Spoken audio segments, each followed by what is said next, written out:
তেজগাঁওয়ে প্রধানমন্ত্রী কার্যালয়ে সরকার প্রধান তারেক রহমানের সভাপতিত্বে অনুষ্ঠিত হলো প্রাইভেট সেক্টর অ্যাডভাইজারি কাউন্সিলরের প্রথম সভা। বৈঠকে বৈশ্বিক অস্থিরতার মধ্যে ব্যবসা-বাণিজ্যের পরিবেশ স্বাভাবিক রাখতে সরকারের পক্ষ থেকে সব ধরনের সহযোগিতার আশ্বাস দিয়েছেন সরকার প্রধান।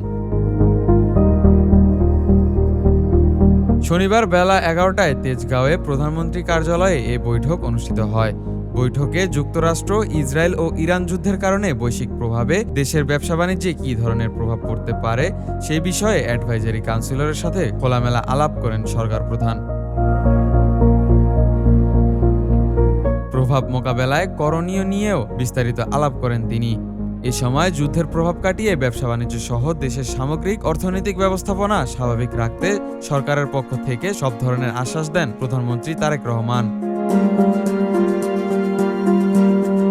নিত্যপণ্য সহ প্রয়োজনীয় দ্রব্যমূল্য নিয়ন্ত্রণে রাখতেও প্রয়োজনীয় নির্দেশনা দেন প্রধানমন্ত্রী।